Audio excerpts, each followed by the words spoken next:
como você pode começar na sua carreira de TI, tá? Eu sou formado em TI, trabalho com TI uns 10 anos mais ou menos, e o que eu posso te dizer hoje é que trabalhar com TI é mais ou menos a você ser um pedreiro.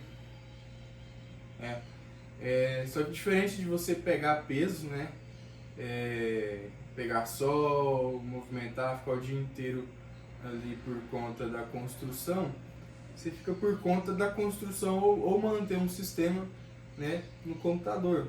Então você fica sentado ali o dia inteiro, gastando suas vistas, né? E mantém um sistema, atende chamado ou programação, segurança de informação, infraestrutura.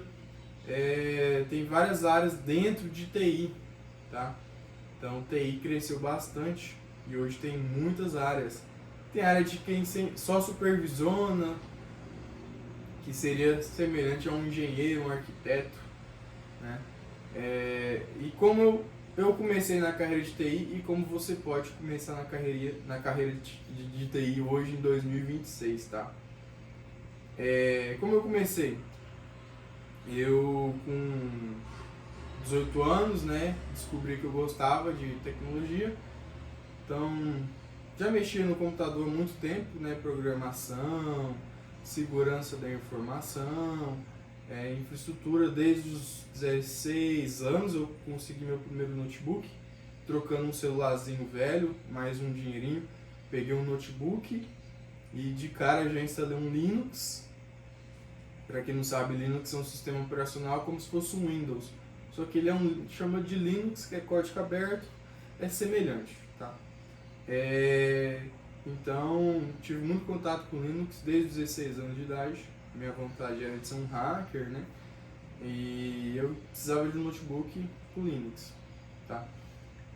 Com esse notebook, eu consegui fazer meus primeiros pen test, que é teste de invasão de sistemas. E aí logo surgiu a necessidade de aprender programação. Comecei a estudar Python, JavaScript, HTML, CSS, um pouquinho de C, um pouquinho de Node, um pouquinho de Ruby. Naquela época não existia inteligência artificial para codar nada para você, né? O máximo que você podia pegar uma fatia do código na internet, juntar com o seu, adaptar e fazer funcionar. No máximo isso. Então hoje a IA já entrega praticamente um código pronto, consegue revisar seu código, criar algo do zero, basta você descrever o que você precisa, em qual linguagem. Então hoje está muito fácil. Continuando, estudei por quase uns 7 meses, quase um ano, front-end, né, junto com back-end, PHP, JavaScript, HTML, CSS. E aí comecei a fazer alguns pen test, que é encontrar vulnerabilidades em sites, até que eu descobri que eu conseguiria ganhar dinheiro fazendo teste de invasão em sites. Então eu descobri algumas vulnerabilidades num site grande de concurso, entrei em contato com essa pessoa, falei: você tem uma vulnerabilidade aqui e está expondo o seu banco de dados, seu usuário e senha.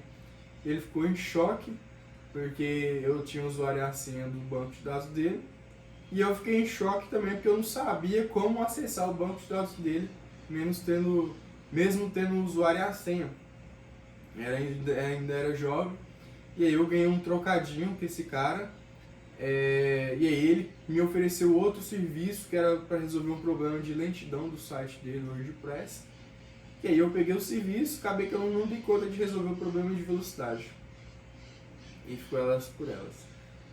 Depois de um tempo, descobri uma novidade, um aplicativo de transporte semelhante ao Uber, que roda aqui em cidades menores, né, como Uberlândia, tem em outras cidades também, chamado UD7, não sei se funciona ainda, onde eu consegui fazer uma corridinha de 7, 8 reais e eu paguei 2 reais, porque eu consegui interceptar as requisições, modificar os parâmetros enviados por servidor, e o servidor aceitou eu pagar 2 reais. Inclusive a motorista do Uber, do aplicativo, até falou: será que é cupom de desconto? Eu falei: é. Logo isso eu reportei para a empresa, fiz um contrato com eles mesmos gerou o contrato, eu assinei, fiz um relatório muito ruim para eles e pronto, né? Então foi meu segundo freelance. Eu não sabia que realmente existia uma profissão para essa área. E aí eu entrei na área de mercado, né, atendente de caixa. Depois de caixa, eu comecei a trabalhar na farmácia de atendente também. E sempre os tempos livres estudando, né, programação, segurança, infraestrutura. Comecei a criar meus primeiros sites, meus servidores, sistemas de envio de e-mail, automações, tudo escrevendo na mão. Nada de automação, nada de IA não existia. Eu praticamente fui começar a usar IA em 2022, depois de 2 anos aí mais ou menos do lançamento do GPT. E se fosse antes eu não acreditava muito na IA, e hoje praticamente é minha parceira no dia a dia. Continuando, e aí depois de um tempo, né, eu fiquei muito cansado mesmo de trabalhar de madrugada, estava com problemas de ansiedade. Consegui uma vaga de suporte de TI. Entrei nessa grande empresa de suporte de TI chamada Algar, forte em Minas Gerais. E lá eu ficava atendendo chamado, conserto de computador, acesso remoto no computador dos atendentes de telemarketing, consertar bugs. E continuei estudando programação, segurança. E aí surgiu a pandemia, todo mundo foi para casa. E enquanto uma boa parcela de pessoas estavam na pandemia, aproveitaram para estar em casa e não fazer nada, eu ao contrário, tripliquei meu tempo gasto com os estudos. Então, a empresa forneceu uma prova para 20 pessoas que era do Service Desk, para tirar uma certificação da ITIL. E aí, eu e uma outra menina foi as 2 pessoas que conseguiram passar nessa prova, e aí a empresa pagou a certificação pra gente. Então a gente tinha que estudar para a certificação e fazer a prova, né? Se não passasse na prova, não tirava a certificação. Graças a Deus nós 2 tirou. Eu era o mais novo da turma desses 20 pessoas do Service Desk e a outra moça. E eu comecei a trabalhar de suporte para um órgão do governo chamado ANTAC, que é a Agência Nacional de Transportes Aquaviários, se não me engano, alguma coisa assim, aquanáutico, alguma coisa assim. E aí, eles não tinham muitos chamados, então eu aproveitei todo o meu tempo livre para triplicar meus estudos. Logo de um tempo depois, eu achava que já estava no momento de melhorar tanto questão de salário, aprender mais, então muito preocupado em aprender mais experiência. Consegui uma vaga de analista de infraestrutura, onde eu era responsável por manter uma infraestrutura de uma aplicação funcionando 24 horas. Uma aplicação de uma empresa chamada ASCII, tá? Da empresa ASCII Brasil, onde eles têm uma automação, um sistema complexo de omnichannel de respostas, né, de atendimento para os clientes. E aí trabalhei lá há algum tempo, peguei muita experiência, lá tinha 800 telefones rodando o WhatsApp e várias outras coisas.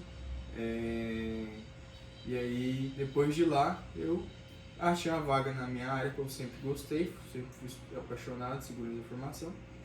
Comecei a trabalhar remotamente para uma empresa do Rio de Janeiro, estando em Minas Gerais. Trabalhei lá por um longo tempo, lá peguei bastante experiência, tirei algumas certificações. De lá melhorei, né? Voltei aqui para Minas Gerais, consegui uma vaga presencial ainda no período da pandemia, para trabalhar em uma universidade bem forte. Depois dessa universidade, consegui fazer alguns freelances para uma emissora de TV. Essa emissora de TV me gerou outros tipos de serviço, então aumentou mais minha renda. E aí chegou um momento onde eu achei que queria melhorar, né? Tinha outras oportunidades, então acabei indo para um setor de e-commerce, então lojas que vendiam R$1 milhão por dia. E vários outros e-commerce. Fui especializando hoje na parte de segurança e informação para e-commerce, lojas online. E aí daí pra frente, né, trabalhei na parte de seguro também, um período. E basicamente isso, está sendo minha carreira dentro da TI. Para você hoje, né, seja jovem ou adulto, antes eu achava que adulto ali depois dos 30 anos não teria tanto sucesso na área de TI. Mas eu estou vendo muita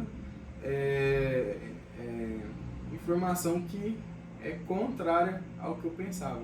Então, mesmo se você é um jovem de 18 anos, 16 anos, até quem tem 30, 40, 50 anos. Se você quiser, você consegue entrar na área de TI, tá? Então, o que eu recomendo, tire alguma certificação relevante, que seja relevante para a sua área, ou inicie uma faculdade. Você pode escolher uma das duas. Claro que se você tiver o currículo de TI, vai te ajudar bastante. Eu, até entrar no e-commerce, trabalhar na universidade, eu ainda não tinha terminado meu curso. Então, eu tinha status somente em andamento, né, estudando. Você ter faculdade na área de TI não é mandatório, mas pode ser relevante em algumas entrevistas que você for fazer, tá? Certificação é muito importante, sendo que você tire certificações relevantes e não tirar qualquer certificação da Udemy, uma certificação que ninguém conhece, nunca ouviu falar o nome, não sabe quem é o professor, qual é a empresa, tá? E como você saber qual certificação fazer? Você vai nas vagas que você almeja querer o serviço, né? Por exemplo, analista de infraestrutura, programador. Você vai ver lá na descrição das vagas, procure no LinkedIn, tá? No Indeed você pode achar vagas também. E lá vai ter o nome das certificações desejadas. Se você olhar 10 vagas, nessas 10 vagas, uma certificação aparece em todas ou em 80% de todas essas vagas, essa certificação você tem que tirar ela.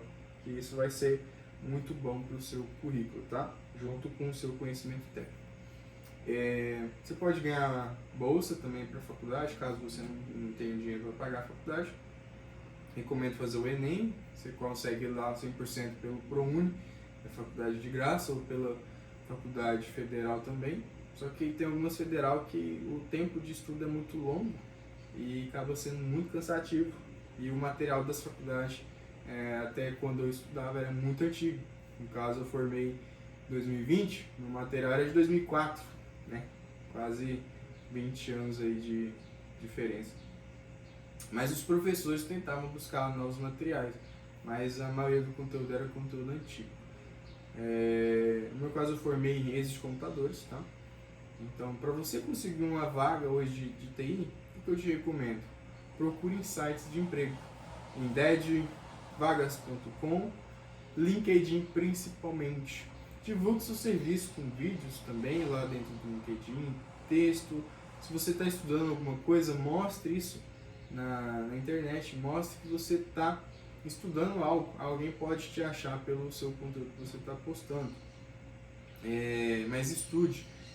Hoje, achar vaga remotamente, muita gente, a partir dos 30 anos, está querendo, às vezes, até mudar de área de onde trabalha por causa de trabalhar remoto. O trabalho remoto diminuiu bastante. Hoje está muito questão de híbrido, as empresas estão trazendo muitas pessoas para dentro de casa e isso tende a aumentar, acredito eu, e pode impactar aí caso você almeja trabalhar remotamente. Então está um cenário bem sensível aí. Vários setores já voltaram presencial, a área de TI ainda está forte remotamente, o pessoal está duro aí, não quer voltar para dentro da empresa, porque realmente não faz sentido. Eu mesmo tripliquei minhas entregas remotamente e gastar 1 hora de trânsito para chegar na empresa, gastar petróleo, para ficar vendo a cara de chefe, ficar sobre o guarda-chuva do chefe e você ficar lá à toa e depois mais 1 hora de ir para casa, né, pegar esse trânsito louco que está em todas as cidades, trânsito horrível, realmente não compensa. Então, mas você consegue achar sim vagas remotas, tá? Então fica a dica aí, procure as suas vagas no LinkedIn, vagas.com e Indeed, beleza? Esse pode ser o seu primeiro passo para você conseguir sua vaga de emprego. E entre em comunidades também de TI, tá? Em Uberlândia, pelo menos, que é o Triângulo Mineiro, tem um chamado Uber Hub. E lá tem bastante vaga toda semana. O Ferdinando posta vagas lá pra galera da TI.